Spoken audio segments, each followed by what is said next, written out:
everyone! Kararating lang natin dito sa Taiwan from a red-eye flight. Kaya naman, prioritize namin ang magpahinga at makakuha ng tamang tulog. Kaya ito, medyo late kami nagising para sa isang chill lang na half-day itinerary. Since we are traveling with our kids, this entire Taiwan trip is on chill mode. Very light lang ang ating itinerary. Yay! Yeah, hindi ganun kainit. Start of our journey. This is the start. Magsa-start tayo 1:15. Hindi pa tayo nakakakain. Malapit na. Yay! Finally, we are here on our first stop, Taipei 101, where we're going to eat our late lunch. Mabilis yung biyahe, galing kami sa Green Line, nag-transfer lang kami sa Red Line at dito kami bumaba sa R3, which is the station close to Taipei 101. So we're just looking for exit number 4. Which is, ayan na, andito lang, sobrang lapit, napakaiksing lakad, ito ng escalator, and then, just turn right, follow the sign, then, yeah, we're here, agad-agad. Tada! Welcome to Taipei 101, 11th among the world's tallest skyscrapers. But it used to be the tallest building from 2004 to 2010.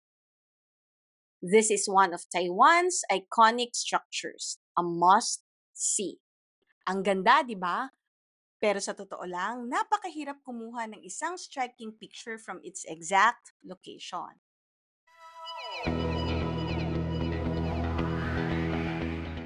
Buti na lang, the first time I came here, I was with friends.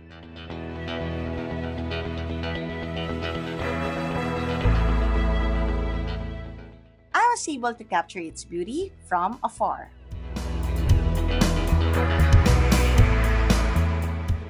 Pero effort yon, ha?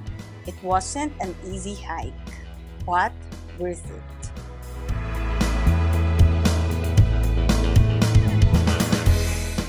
Presenting Taipei 101 from Elephant Mountain.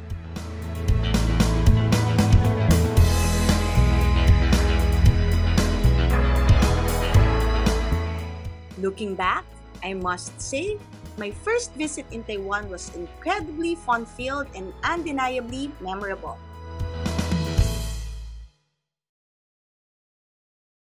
I am grateful for the company of my tribe, my best friends. Shout out sa mga bakla, Kathy and Sol. Now back to the present. From exit 4, to your right is the entrance to Taipei 101 building. Tara, pasok tayo. Pagpasok mo, to your right is the Din Tai Fung restaurant. Sarap sana kumain dito, kaso daming tao. Heading inside, kain muna tayo. 2 o'clock na.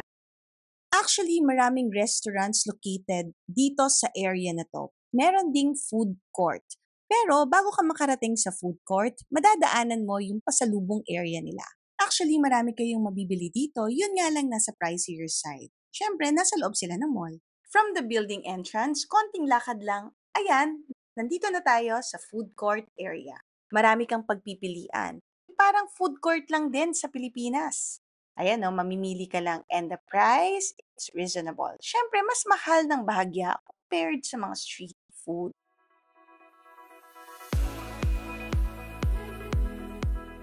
Kung bibisita kayo dito sa Taipei 101 at gusto nyo rin dito kumain, I am trying to slow down the video para magkaroon kayo ng idea magkano ang cost ng food dito sa food court located at Taipei 101. A budget of at least 200 NTD per meal per person or roughly 400 pesos. Meron na kayong decent meal. Some meals may kasama na siyang drinks. Ang drinks nila na iced tea, talagang tea. Brewed tea. So, hindi matamis. So, take note.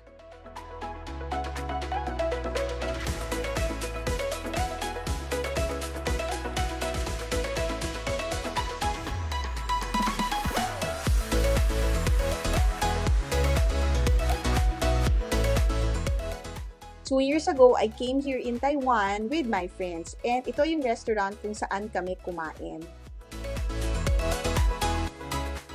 Now, 2 years after, mukhang dito ulit kami kakain. We tried the oyster pancake before. This time, hindi na ako umorder ng oyster pancake kasi medyo sagana siya sa oil.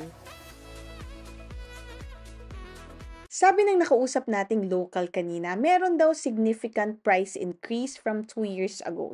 Para makita natin ang price difference, I am going to put the past and the current videos side by side for comparison. Let us compare meal number 4. In 2023, meal number 4 is only 168 NTD. Now, it's 178 NTD. So, there's a difference of 10 NTD. Ang mga 6% yung increase.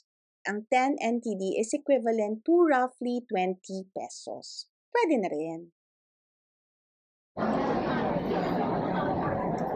Ayan, ang ating food. All for 544. May gulay. Yay!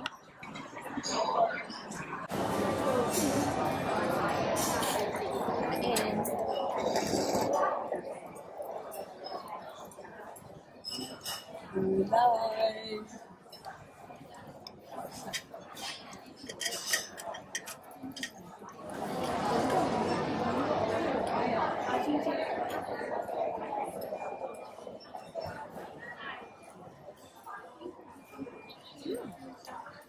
Dapat sa'yo, ate. Gusto niyo ng chatay? Bilang mo kapatid mo. Gulay.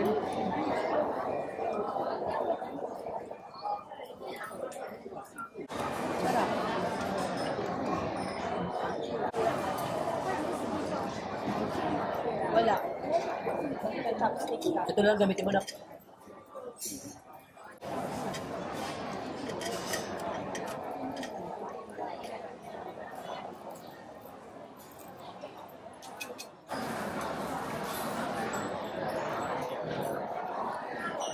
Nag-ipudo si ate sa Taiwan. Ipudo ba yan? Ipudo.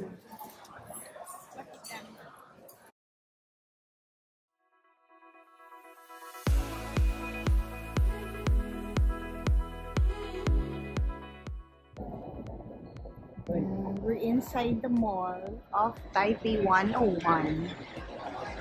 Yan, tingnan nyo. Puro branded boutiques ang nandito.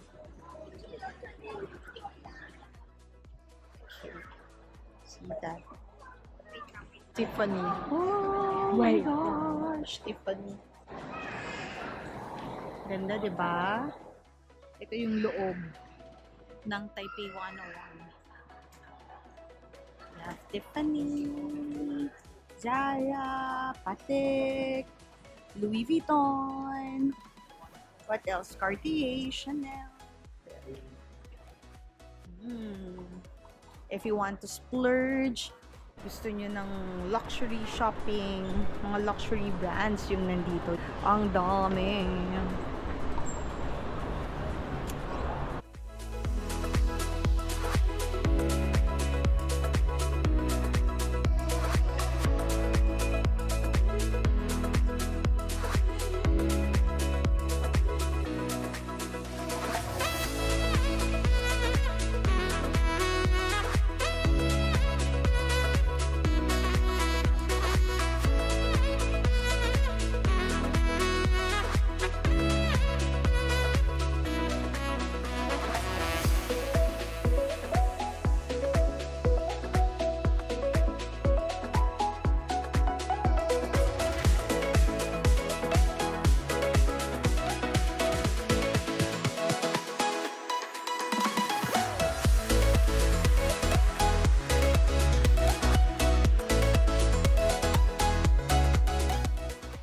Dito na tayo sa labas, tapos na tayong sumilip sa mga high-end boutiques. Of course, wala tayong nabili dahil hindi naman yon ang sinadya natin dito sa Taiwan, kundi ang mamasyal. Alam niyo, masarap yung punta namin dito, nasaktuhan namin. Hindi siya ganun kainit.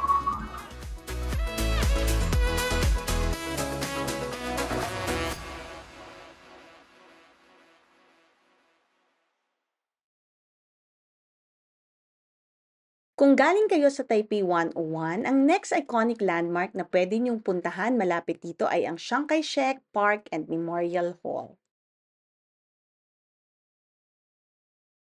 It's just a 10-minute journey on the Red Line. Just 5 stops from Taipei 101, bababa na kayo mismo sa Chiang Kai-shek Memorial Hall Station.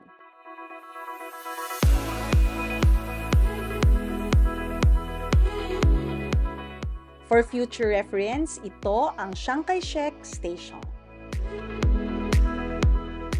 Dahil interesting ang story at siksik sa impormasyon ng historical landmark na sunod nating pupuntahan, minabuti ko na ihiwalay ito dito sa current vlog. Kung nagustuhan nyo ang vlog na ito, please let me know by hitting that like button, subscribe, and click the bell to get you notified every time mag-upload ako ng mga bagong videos. As always, I will try my best to come up with informative travel vlogs para maging worthwhile ang oras na ibinibigay nyo sa panonood ng vlogs ko. See you on the next vlog. 谢谢。